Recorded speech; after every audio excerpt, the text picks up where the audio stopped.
The educational care में आपका स्वागत है। आज हम लोग बायो का दूसरा पार्ट देखेंगे। सबसे पहले हम लोग आज पढ़ेंगे पोषण यानी न्यूट्रिशन। मानव शरीर में किस पोषक तत्व की कमी के कारण शारीरिक वृद्धि धीमी होती है? प्रोटीन के कारण। मानव शरीर में किस पोषक तत्व की कमी के कारण शारीरिक वृद्धि धीमी होती है? प्रोटीन के कारण। विटामिन ए का मुख्य स्रोत क्या है? दूध। विटामिन ए का मुख्य स्रोत क्या है? दूध। प्रोटीन एवं वसा दोनों की प्रचुरता किस खाद्य पदार्थ में होती है? मूंगफली में। प्रोटीन और वसा दोनों की प्रचुरता किस खाद्य पदार्थ में होती है? मूंगफली में। शरीर में त्वचा के नीचे विद्यमान वसा शरीर की ऊष्मा के ह्रास के विरुद्ध अवरोधक का कार्य करती है। शरीर में त्वचा के नीचे विद्यमान वसा शरीर की ऊष्मा के ह्रास के विरुद्ध अवरोधक का कार्य करती है। शरीर में ऊतकों का निर्माण किस पोषक तत्व से होता है? प्रोटीन से।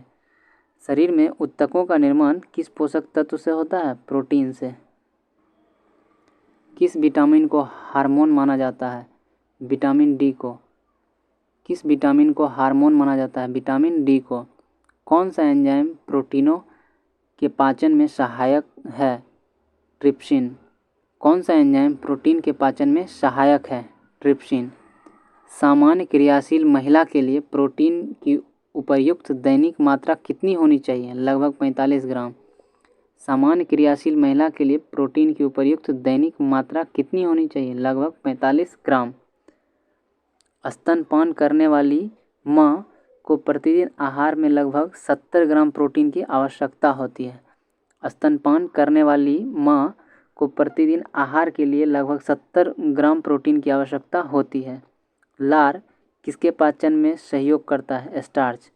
लार किसके पाचन में सहयोग करता है? स्टार्च। अलसी तीसी किसका प्रचुर स्रोत है? ओमेगा 3 वसीय अम्ल का।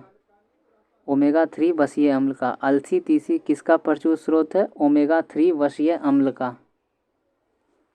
मानव शरीर में पाचन की अधिकांश क्रिया किस अंग में संपन्न होती है? छोटी आंत में। मानव शरीर में पाचन की अधिकांश क्रिया किस अंग में संपन्न होती है? छोटी आंत में। मांस की तुलना में मछली को सुपाच्य और लाभदायक क्यों माना जाता है? असंतृप्त वसा अम्ल की उपस्थिति के कारण। मांस की तुलना में मछली को सुपाच्य और लाभदायक क्यों माना जाता है? असंतृप्त वसा अम्ल की उपस्थिति के कारण।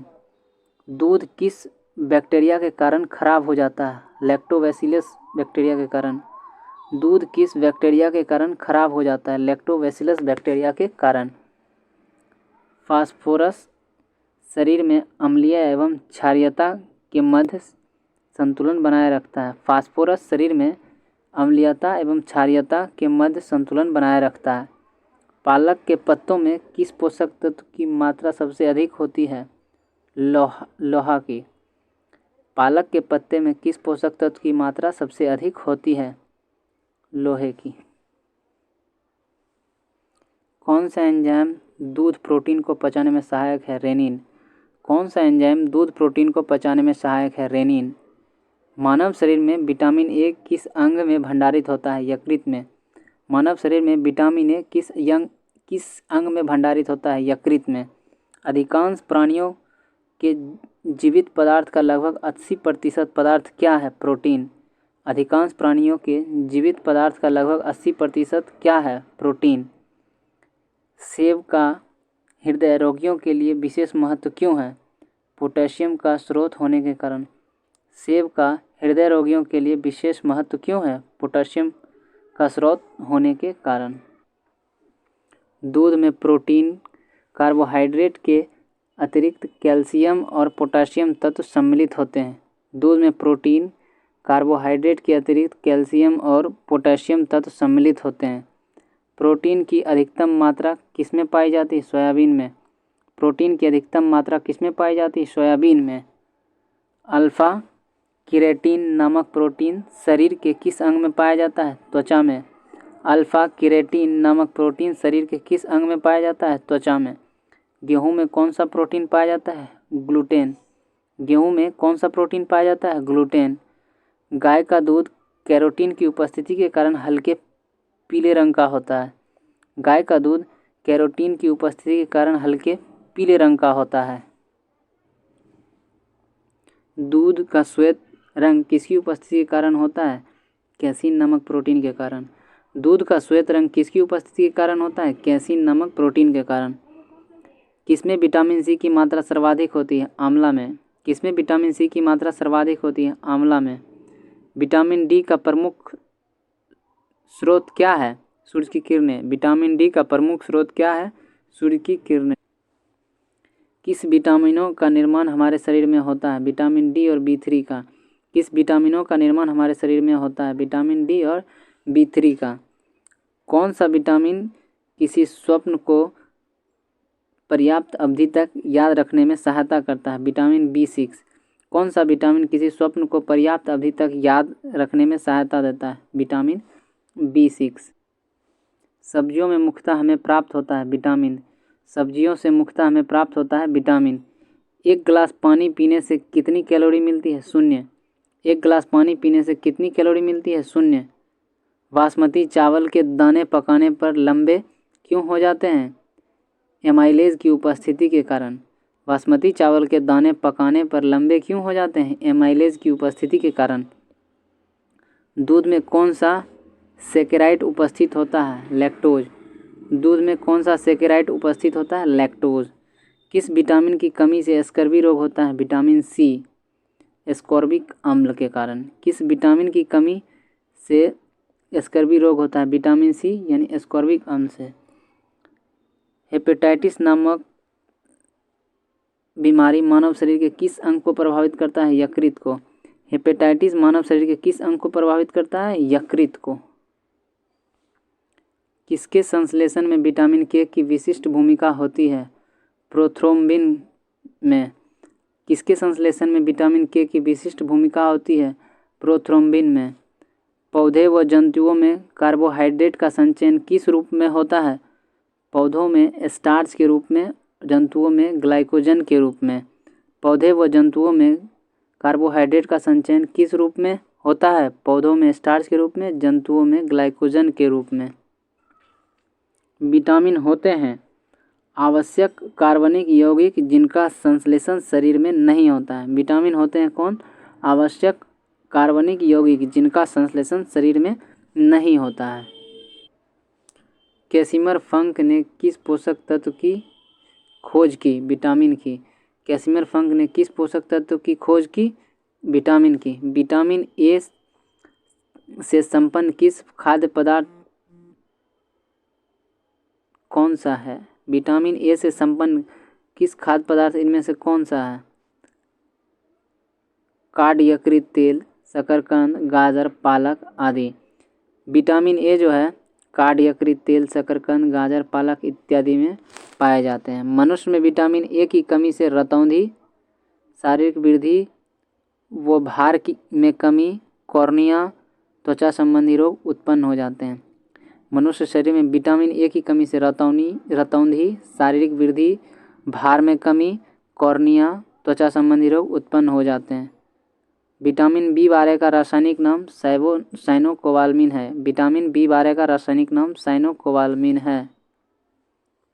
खट्टे फलों में कौन सा विटामिन पाया जाता है? Vitamin C. खट्टे फलों में कौन सा विटामिन पाया जाता है? Vitamin C. घाव के भरने में कौन सा विटामिन सहायक है? विटामिन सी।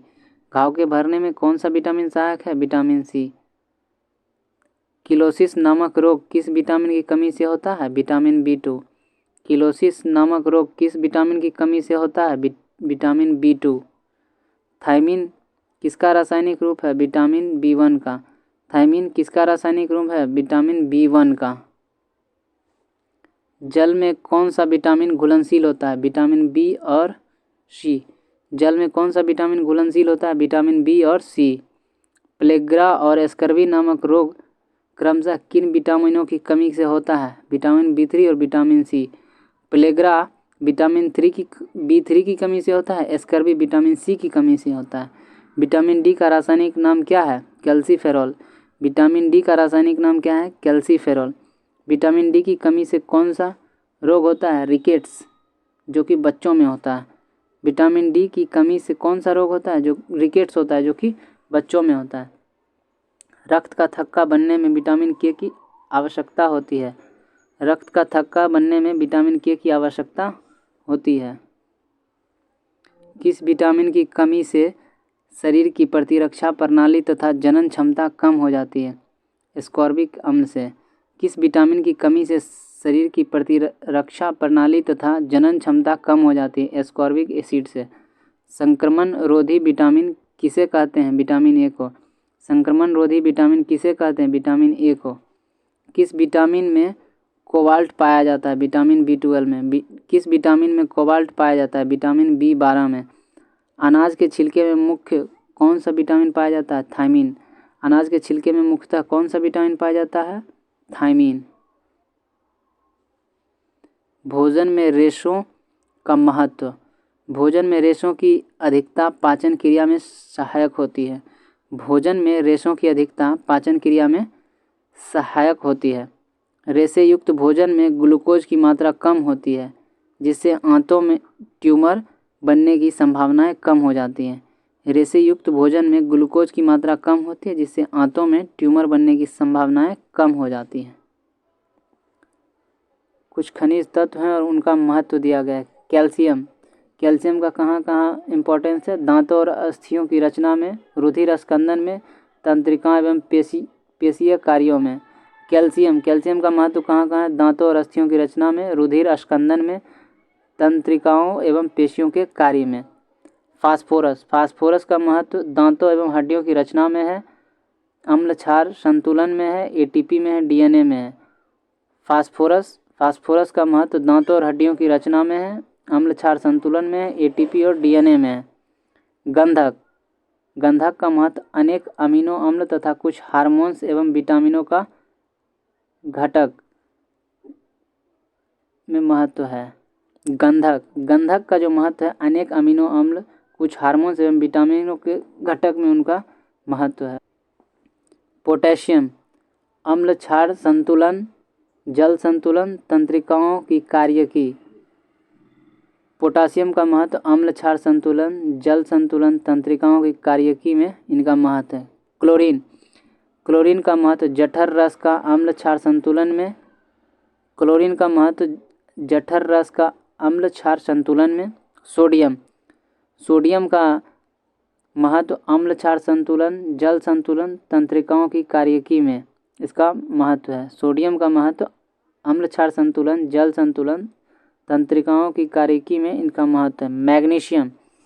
मैग्नीशियम का महत्व ग्लाइकोलाइसिस तथा एटीपी पर आश्रित अनेक उपापचयी क्रियाओं के एंजाइम का सहघटक है। मैग्नीशियम का महत्व ग्लाइकोलाइसिस तथा एटीपी पर आश्रित अनेक उपापचयी क्रियाओं के एंजाइमों का सहघटक है। खनिज एवं उनके प्रमुख स्रोत। लौह यानी आयरन किस में होता है? तो केला और खजूर में होता है। लौह केला और खजूर में होता है। पोटासियम पालक में होता है। पोटासियम किस में होता है? पालक में। आयोडीन युक्त सामान्य नमक में होता है। आयोडीन युक्त सामान्य नमक में होता है। कैल्शियम दूध एवं अंडे में होता है। कैल्शियम दूध एवं अंडे में होता है। कौन सा तत्व किडनी में पथरी को बनाने से रोकता है? मैग्नीशियम। कौन सा तत्व किडनी में पथरी बनने से रोकता है? मैग्नीशियम। कौन सा फल स्कर्वी रोग के उपचार में उपयोगी है? आंवला। कौन सा फल स्कर्वी रोग के उपचार में उपयोगी है? तो आंवला। एक संतुलित आहार में विभिन्न पोषक तत्वों किस अनुपात में होने चाहिए? 1/2 प्रोटीन, 1/4 वसा और 3/5 कार्बोहाइड्रेट। एक संतुलित आहार में विभिन्न पोषक तत्वों किस अनुपात में होने चाहिए? 1/2 प्रोटीन, 1/4 वसा और 3/5 कार्बोहाइड्रेट। किस पोषक तत्व से प्रति ग्राम सर्वाधिक ऊर्जा प्राप्त होती है? वसा से। किस पोषक तत्व से प्रति ग्राम सर्वाधिक ऊर्जा प्राप्त होती है? वसा से।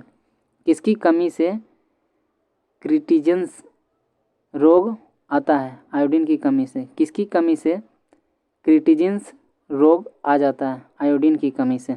कौन सा विटामिन शरीर को रोगों से प्रतिरक्षा प्रदान करता है? Vitamin A. कौन सा विटामिन शरीर को रोगों से प्रतिरक्षा प्रदान करता है? Vitamin A. विटामिन के कुछ कार्य हैं जो कि हमारे शरीर में रोगों से इसकी रक्षा करते हैं।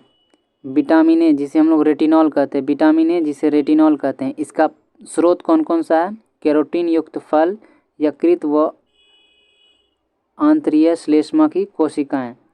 इसकी कमी से कौन कौन सा रोग होता है? कॉर्निया व त्वचा की कोशिकाओं का विकास अवरुद्ध हो जाता है। यानी विटामिन ए की कमी से कॉर्निया व त्वचा की कोशिकाओं के विकास अवरुद्ध हो जाते हैं। विटामिन डी जिसको कैल्सीफेरॉल कहते हैं, विटामिन डी को क्या कहते हैं? कैल्सीफेरॉल। इसका मुख्य स्रोत है मक्खन, यकृत, मछली का तेल, गुर्दा, अंडे, ईस्ट, सूर्य के प्रकाश द्वारा संश्लेषित। इसका कमी से यानी कि विटामिन डी की कमी से सूखा रोग, वयस्कों में रिकेट्स और बच्चों में, यानी कि सूखा रोग जो है वयस्क में होता है और रिकेट्स बच्चों में होता है विटामिन डी की कमी से। Vitamin E tocopherol, vitamin E tocopherol इसका स्रोत है तेल, गेहूं, अंडे की जर्दी और सोयाबीन। विटामिन ई जिसे टेकोफेरॉल भी कहते हैं, इसका मुख्य स्रोत है तेल, गेहूं, अंडे की जर्दी, सोयाबीन। इसकी कमी से जनन क्षमता में कमी आ जाती है, एपिथेलियम कमज़ोर हो जाता है। जनन क्षमता में कमी और एपिथेलियम कमज़ोर हो जाता है किसकी कमी से? विटामिन ई की कमी से। विटामिन के जिसे फिलोक्विनोन कहते हैं, विटामिन के जिसे फिलोक्विनोन कहते हैं, इसका स्रोत क्या? हरी पत्ती, अंडा, यकृत, टमाटर, गोभी, सोयाबीन, आंत के बैक्टीरिया।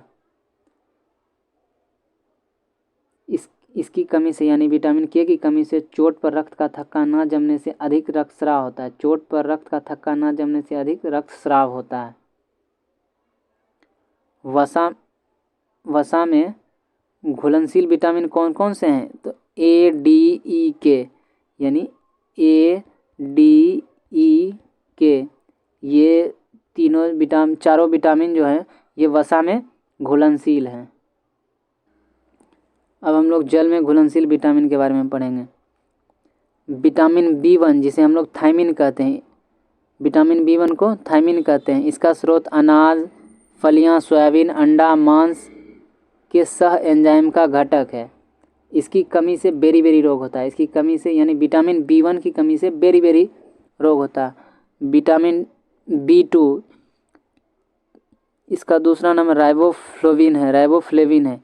इसका मुख्य स्रोत है पनीर, अंडा, ईस्ट, हरी पत्तियाँ, दूध, यकृत, मांस।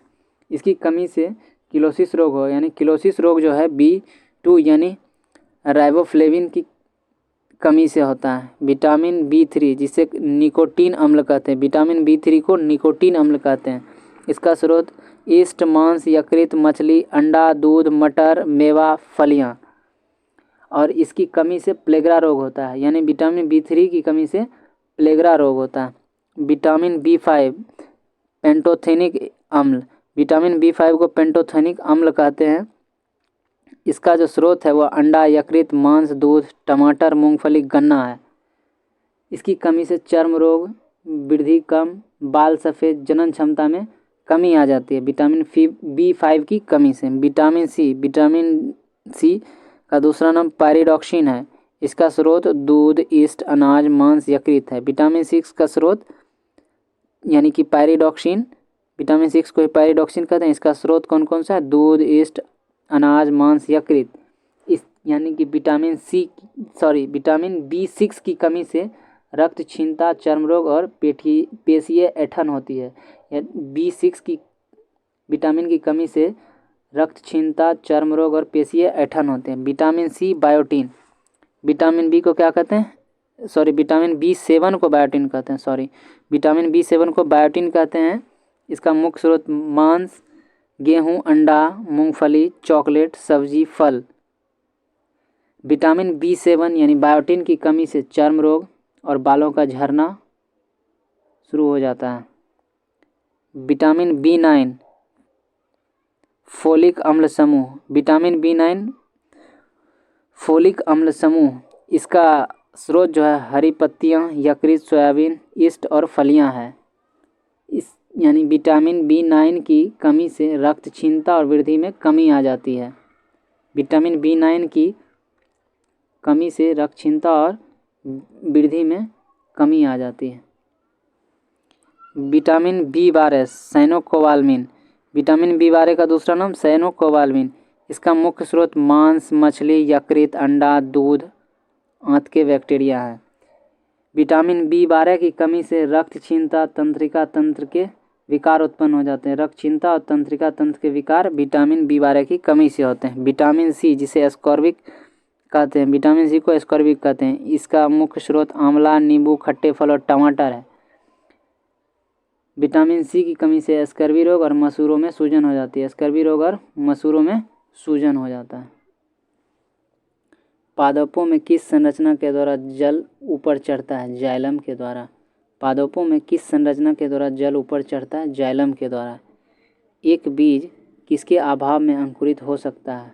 पर्याप्त प्रकाश। एक बीज किसके अभाव में अंकुरित हो सकता है? पर्याप्त प्रकाश के अभाव में। प्रकाश संश्लेषण की दर किस प्रकाश में अधिक होती है? लाल प्रकाश में।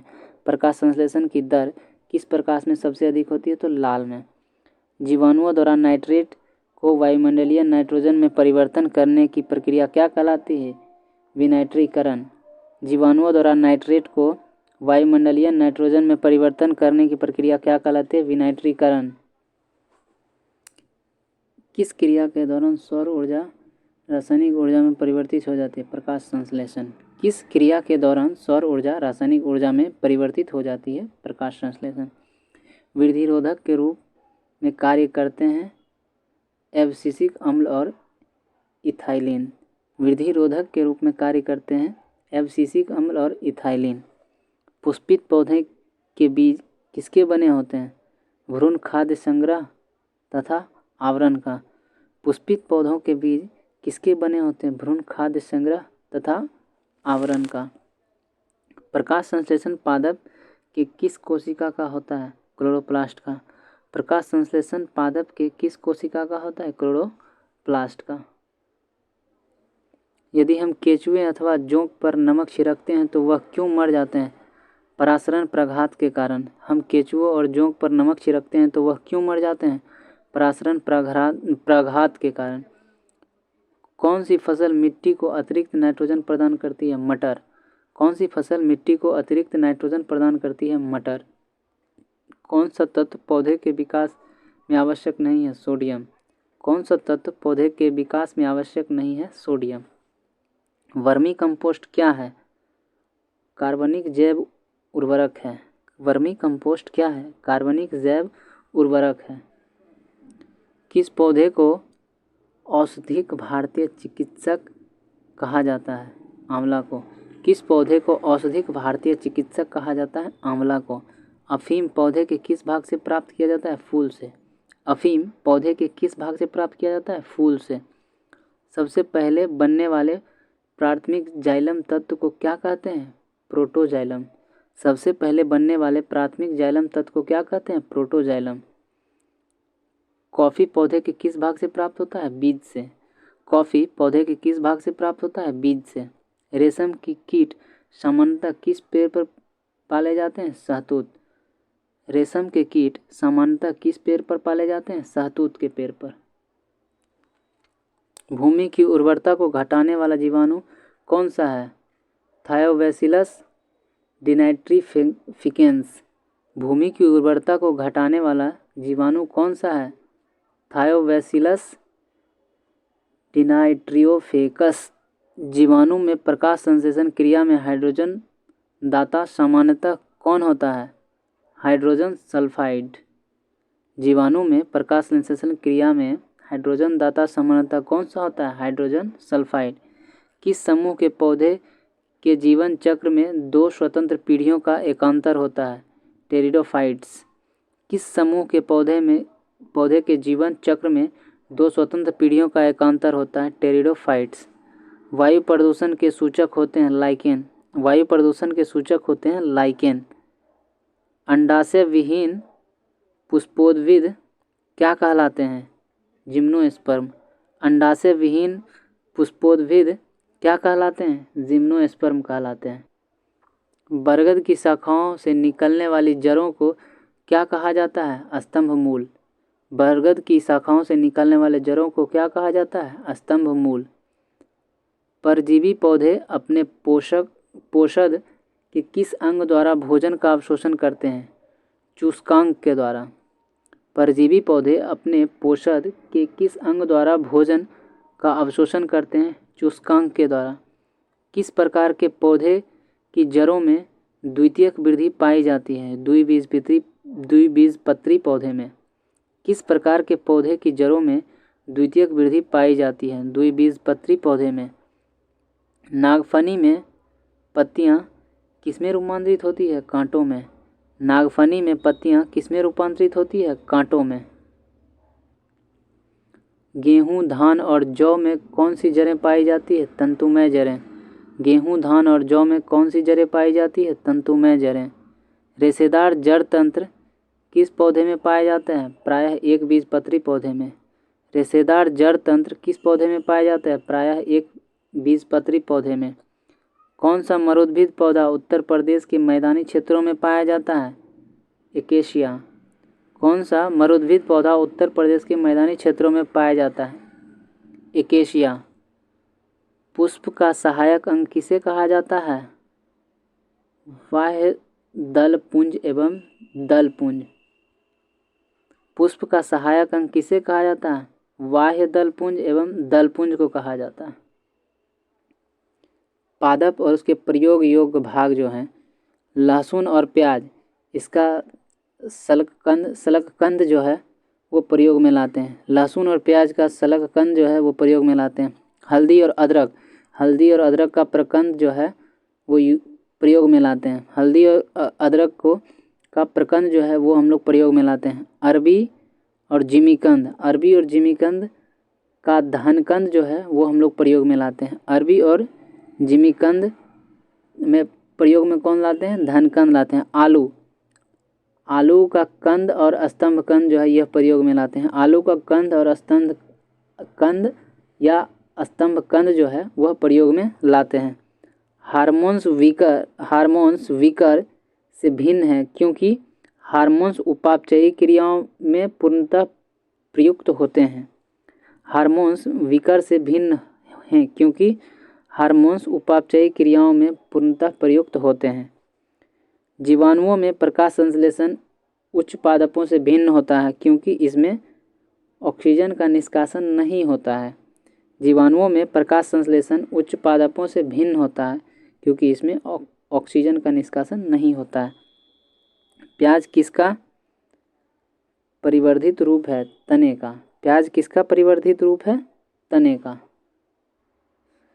नेक्स्ट हम लोग पढ़ेंगे कंकाल तंत्र।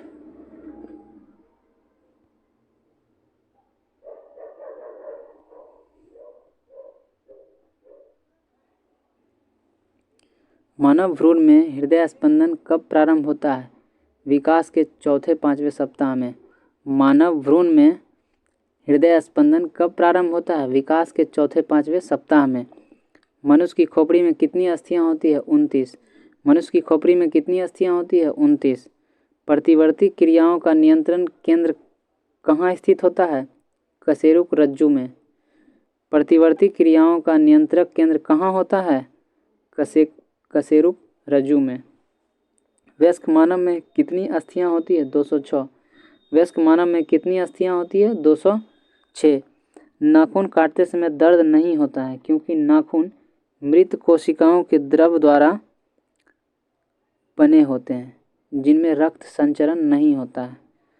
नाखून काटते समय दर्द नहीं होता है क्योंकि नाखून मृत कोशिका के द्रव द्वारा बने होते हैं जिनमें रक्त संचरण नहीं होता है। हमारे शरीर का सबसे दृढ़ भाग कौन सा है? दंत वल्क। हमारे शरीर का सबसे दृढ़ भाग कौन सा है? दंत वल्क। शल्य क्रिया में ऑर्थोप्लास्टी का क्या अर्थ है? जोड़ का प्रतिस्थापन करना।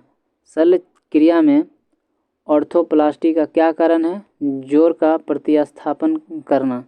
मानव शरीर में सबसे छोटी हड्डियां कान की होती है जिसे स्टेपीज कहा जाता है। मानव शरीर में सबसे छोटी हड्डियां कान की होती है जिसे हम लोग स्टेपीज कहते हैं। मानव शरीर की सबसे लंबी अस्थि कौन सी होती है? फीमर। मानव शरीर की सबसे लंबी अस्थि कौन होती है? फीमर, जिसे हम लोग जांघ की हड्डी कहते हैं। कशेरुक रज्जु में कितनी जोड़ी तंत्रिकाएं होती है? 31 जोड़ी। कशेरुक रज्जु में कितनी जोड़ी तंत्रिकाएं होती है? 31 जोड़ी। मानव के शरीर में पसलियों के कितने जोड़े पाए जाते हैं? 12 जोड़े। मनुष्य के शरीर में पसलियों के कितने जोड़े पाए जाते हैं? 12 जोड़े। मानव शरीर के डिंब वाहिनी नली में शुक्राणु डिंब और निषेचन करता है। मानव शरीर के डिंब वाहिनी नली में शुक्राणु डिंब को निषेचित करता है। वयस्क मानव के शरीर में जल का प्रतिशत कितना होता है? 65%। वयस्क मनुष्य के शरीर में जल की प्रतिशत मात्रा कितनी होती है? तो 65%। अस्थि एवं दंत निर्माण हेतु क्या आवश्यक है? कैल्शियम और फास्फोरस। अस्थि एवं दंत निर्माण हेतु क्या आवश्यक है? कैल्शियम और फास्फोरस। मानव शरीर की सबसे मजबूत पेशियां कौन सी है? जबड़े की। मानव शरीर की सबसे मजबूत पेशियां कौन है? जबड़े की। परिवर्धनशील भ्रूण की शुष्नक में कौन सा रक्षा करता है? उल्ब। परिवर्धनशील भ्रूण की शुष्कन में कौन सी रक्षा करता है? उल्ब। मानव शरीर के जीवन काल में कितने दांत 2 बार विकसित होते हैं? 20। मानव के जीवन काल में कितने दांत 2 बार विकसित होते हैं? 20। मानव शरीर की सबसे बड़ी गुहा कौन सी है? कोमल या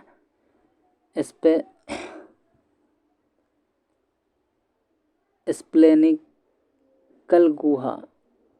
मानव शरीर की सबसे बड़ी गुहा कौन सी है? कोमल या स्प्लेनिक गुहा। त्वचा पर चोट लगने के बाद इसका पुनरुद्भव क्या है? त्वचा पर चोट लगने के बाद इसका पुनरुद्भवन किसके द्वारा किया जाता है? घनाकार उपकला के द्वारा। त्वचा पर चोट लगने के बाद इसका पुनरुद्भवन किसके द्वारा किया जाता है? घनाकार उपकला के द्वारा। कंडरा किसको जोड़ती है? पेशी को अस्थि से। कंडरा जो है वो पेशी को अस्थि से जोड़ती है। स्नायु किसको जोड़ता है? अस्थि को अस्थि से। स्नायु जो है वह किसको जोड़ता है? अस्थि को अस्थि से। स्नायु एवं कंडरा कैसे उत्तक हैं? संयोजी उत्तक हैं। स्नायु एवं कंडरा कैसे उत्तक हैं? संयोजी उत्तक हैं। स्तनियों की अस्थि उपास्थि से क्यों भिन्न और कैसे होती है? हैवर्सियन नलिका के कारण। स्तनियों की अस्थि उपास्थि से क्यों भिन्न और कैसे होती है? हैवर्सियन नलिका के कारण। अस्थि का मैट्रिक्स किस प्रोटीन का बना होता है? ओसिन का। अस्थि का मैट्रिक्स किस प्रोटीन का बना होता है? ओसिन का। अस्थियों को कठोर बनाने वाले लवण मुख्यतः क्या होते हैं? कैल्शियम और मैग्नीशियम के फास्फेट। अस्थियों को कठोर बनाने वाले लवण मुख्यतः क्या होते हैं? कैल्शियम और मैग्नीशियम के फॉस्फेट। कौन लसिका के किन रुधिराणुओं की अनुपस्थिति होती है? कौन लसिका में किन रुधिराणुओं की अनुपस्थिति होती है? तो लाल रुधिराणु की उपस्थिति होती है। कौन सा प्रोटीन त्वचा, बाल, नाखून, सींग, खुर के निर्माण में सहायक होता है? केराटिन। कौन सा प्रोटीन त्वचा, बाल, नाखून, सींग, खुर के निर्माण में सहायक होता है? केराटिन। अस्थियों में कौन सा प्रोटीन पाया जाता है? ओसिन। अस्थियों में कौन सा प्रोटीन पाया जाता है? ओसिन। अस्थियों में मुख्यतः कौन से अकार्बनिक पदार्थ पाए जाते हैं? कैल्शियम तथा मैग्नीशियम फॉस्फेट। अस्थियों में मुख्यतः कौन से अकार्बनिक पदार्थ पाए जाते हैं? कैल्शियम तथा मैग्नीशियम फॉस्फेट। मज्जा गुहा का निर्माण किस प्रकार की कोशिकाएं करती है? ऑस्टियोक्लास्ट। मज्जा गुहा का निर्माण किस कारण की कोशिकाओं से करती है? ऑस्टियोक्लास्ट। अस्थियों का निर्माण किन उत्तकों से होता है? संयोजी उत्तक से। अस्थियों का निर्माण किस उत्तक से होता है? संयोजी उत्तक से। शिशुओं में कुल कितनी अस्थियां पाई जाती है? 300। शिशुओं में कुल कितनी अस्थियां पाई जाती हैं? 300। मानव शरीर के किस अंग में सबसे अधिक अस्थियां की संख्या होती है? हाथ में। मानव शरीर के किस अंग में सबसे अधिक अस्थियां की संख्या होती है? हाथ में। किस प्रकार की संधियों द्वारा हमारी खोपड़ी की अस्थियां परस्पर जुड़ी होती है अचल संधि के द्वारा। किस प्रकार की संधियों द्वारा हमारी खोपड़ी की अस्थियां परस्पर जुड़ी होती है अचल संधि के द्वारा। मानव के कंकाल में कब्जा संधि का एक उत्कृष्ट उदाहरण किन अस्थियों की संधि में मिलता है? Ulna humerus. मनुष्य के कंकाल में कब्जा संधि का एक उत्कृष्ट उदाहरण किन अस्थियों की संधि में मिलता है? अल्ना एवं ह्यूमरस।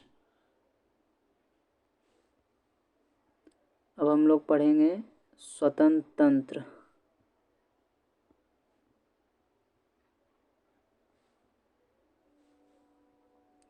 श्वसन में बाहर निकली वायु CO2 का लगभग कितना मात्रा होता है? 4%। श्वसन में बाहर निकली वायु CO2 का लगभग कितना मात्रा होता है? 4%। अधिकतर कीट किस प्रकार श्वसन क्रिया करते हैं? श्वास नली प्रणाली के द्वारा। अधिकतर कीट किस प्रकार श्वसन क्रिया करते हैं? श्वास नली प्रक्रिया के द्वारा। शीत निद्रा के दौरान मेढक किस अंग से श्वसन करते हैं? केवल त्वचा से। शीत निद्रा के दौरान मेढक किस अंग से श्वसन करता है? केवल त्वचा से। यातायात पुलिस शराब के नशे वाले व्यक्ति की श्वास जांच में किस गैस के मिश्रण का प्रयोग करती है? पोटासियम डाइक्रोमेट सल्फ्यूरिक अम्ल का प्रयोग करती है। यातायात पुलिस शराब के नशे वाले व्यक्ति की सांस जांच में किस गैस के मिश्रण का प्रयोग करती है? पोटासियम डाइक्रोमेट सल्फ्यूरिक अम्ल का प्रयोग करती है।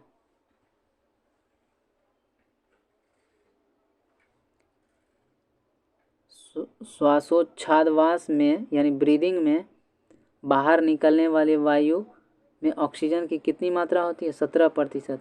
ब्रीदिंग हम लोग करते हैं उसमें जो वायु निकलती है उसमें ऑक्सीजन की मात्रा कितनी होती है? लगभग 17%। श्वसन में रुधिर का कौन सा घटक O2 का अवशोषण करता है? लाल रक्त कणिकाएं। श्वसन में रुधिर का कौन सा घटक ऑक्सीजन का अवशोषण करता है? लाल रक्त कणिकाएं। अवायवीय श्वसन में पेशीय कोशिकाएं ग्लूकोज को किसमें परिवर्तित होकर ऊर्जा उत्पादन करती है? लैक्टिक अम्ल। अवायवीय श्वसन में पेशीय कोशिकाएं ग्लूकोज को किसमें परिवर्तित होकर ऊर्जा उत्पादन करती है? लैक्टिक एसिड में। भोजन निकलते समय श्वसन मार्ग किस अंग द्वारा बंद हो जाता है? एपिग्लोटिस के द्वारा। भोजन निकलते समय श्वसन मार्ग किस अंग द्वारा बंद हो जाता है? एपिग्लोटिस के द्वारा। फेफड़ों में गैसों का आदान प्रदान किसके द्वारा होता है? रुधिर द्वारा। फेफड़ों में गैसों का आदान प्रदान किसके द्वारा होता है? रुधिर के द्वारा।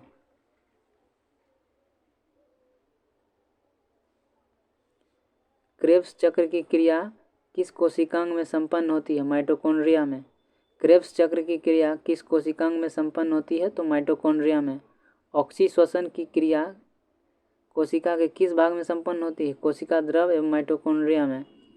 ऑक्सीश्वसन की क्रिया कोशिका के किस भाग में संपन्न होती है? कोशिका द्रव एवं माइटोकॉन्ड्रिया में। ग्लाइकोलिसिस क्रिया को ऑक्सी एवं अनॉक्सी श्वसन का सामान्य चरण माना जाता है। ग्लाइकोलिसिस क्रिया को ऑक्सी एवं अनॉक्सी श्वसन का सामान्य चरण माना जाता है। श्वसन द्वारा उत्पन्न ऊर्जा का संचयन किस रूप में होता है? ATP अणु में। श्वसन द्वारा उत्पन्न ऊर्जा का संचयन किस रूप में होता है? ATP अणु में।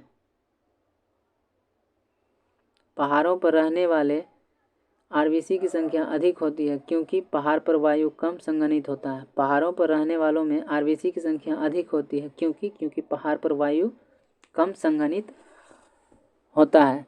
कार्बोहाइड्रेट तथा वसा उपापचय के प्रमुख अंतिम उत्पाद हैं CO2 एवं पायरुविक अम्ल।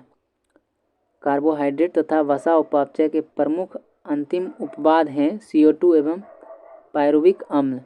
अवायवीय श्वसन में कौन सी प्रक्रिया होती है? ग्लाइकोलाइसिस। अवायवीय श्वसन में कौन सी प्रक्रिया होती है? ग्लाइकोलाइसिस। मानव में श्वसन दर प्रति मिनट लगभग कितनी होती है? 12 से 15 बार। मानव में श्वसन दर प्रति मिनट लगभग कितना होता है? 12 से 15 बार। ग्लाइकोलिसिस के अंत में ग्लूकोज पायरुविक अम्ल में परिवर्तित हो जाता है। ग्लाइकोलिसिस में अंत में ग्लूकोज पायरुविक अम्ल में परिवर्तित हो जाता है।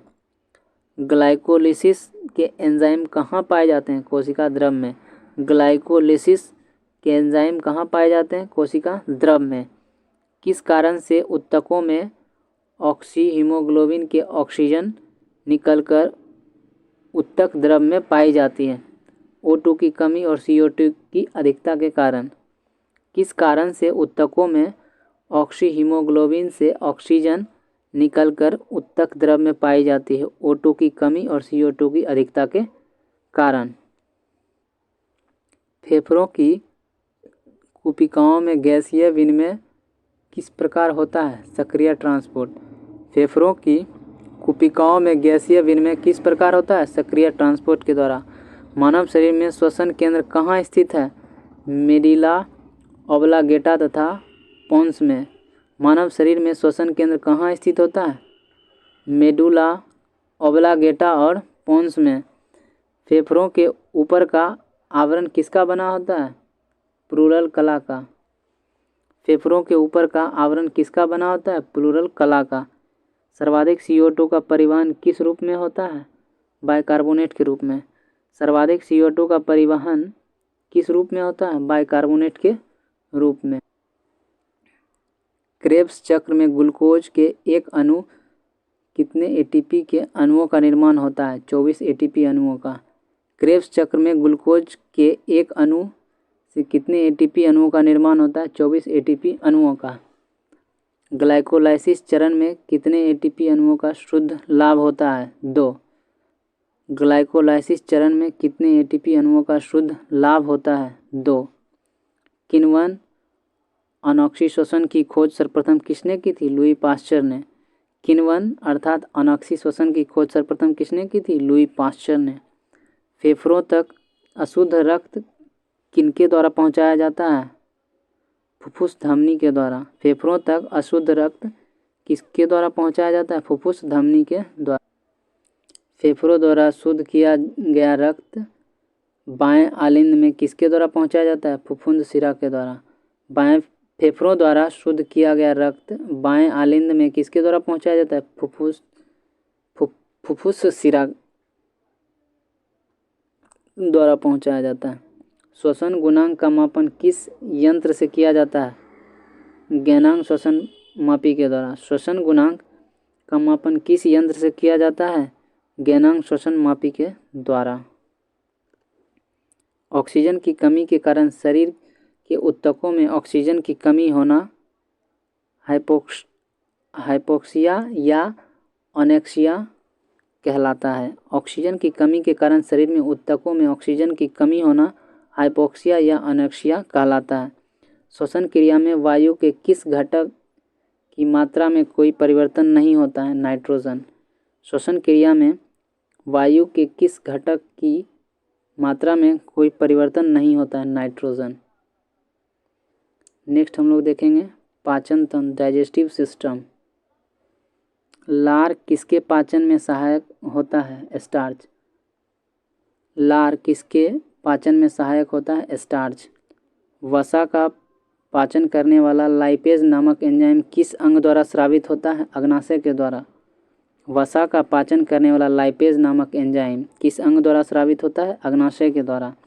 लाइपेज द्वारा वसा के जलीय अपघटन के पश्चात क्या प्राप्त होता है? वसीय अम्ल और ग्लिसरॉल। लाइपेज द्वारा वसा के जलीय अपघटन के पश्चात क्या प्राप्त होता है? वसीय अम्ल और ग्लिसरॉल। कौन सा पाचक हार्मोन छोटी आंत से स्रावित होता है? सिक्रीटिन। कौन सा पाचक हार्मोन छोटी आंत से स्रावित होता है? सिक्रीटिन। पित्त का संचयन कहाँ होता है? पित्ताशय में। पित्त का संचयन कहाँ होता है? पित्ताशय में। पित्त का निर्माण यकृत में होता है। यह वसा को वसीय अम्ल में तोड़कर पाचन में सहायता करता है। पित्त का निर्माण यकृत में होता है। यह वसा को वसीय अम्ल में तोड़कर पाचन में सहायता करता है। किस अंग में प्रोटीन्स का पाचन पूर्ण होता है? आंत में। किस अंग में प्रोटीन्स का पाचन पूर्ण होता है? आंत में। अमाशय की भित्ति में कौन सा हार्मोन स्रावित होता है? गैस्ट्रिन। अमाशय की भित्ति में कौन सा हार्मोन स्रावित होता है? गैस्ट्रिन। लार का टाइलिन एंजाइम किस माध्यम में क्रियाशील होता है? हल्के अम्लीय माध्यम में। लार का टाइलिन एंजाइम किस माध्यम में क्रियाशील होता है? हल्के अम्लीय माध्यम में। अमाशय की दीवार का पेशीय संकुचन क्या कहलाता है? क्रमाकुंचन। अमाशय की दीवार का पेशीय संकुचन क्या कहलाता है? क्रमाकुंचन। पाचन तंत्र के किस रस में कोलेस्ट्रॉल पाया जाता है? पित्त में। पाचन तंत्र के किस रस में कोलेस्ट्रॉल पाया जाता है? पित्त में पाया जाता है। कार्बोहाइड्रेट किस रूप में शरीर में संग्रहित होता है? ग्लाइकोजन के रूप में। कार्बोहाइड्रेट किस रूप में शरीर में संग्रहित होता है? ग्लाइकोजन के रूप में। अमाशय में भोजन के जीवाणु को कौन नष्ट करता है? HCl। अमाशय में भोजन के जीवाणु को कौन नष्ट करता है? HCl। मानव शरीर की किस रचना में कृमि रूप परिशेषिका पाई जाती है? बड़ी आंत में। मानव शरीर की किस रचना में कृमि रूप परिशेषिका पाई जाती है? बड़ी आंत में। मानव शरीर का वह अंग जो ग्लाइकोजन के रूप में कार्बोहाइड्रेट को भंडारित करता है? यकृत। मानव शरीर का वह अंग जो ग्लाइकोजन के रूप में कार्बोहाइड्रेट भंडारित करता है? यकृत। एक स्तनधारी में सबसे बड़ी ग्रंथि कौन सी होती है? यकृत। एक स्तनधारी में सबसे बड़ी ग्रंथि कौन सी होती है? यकृत।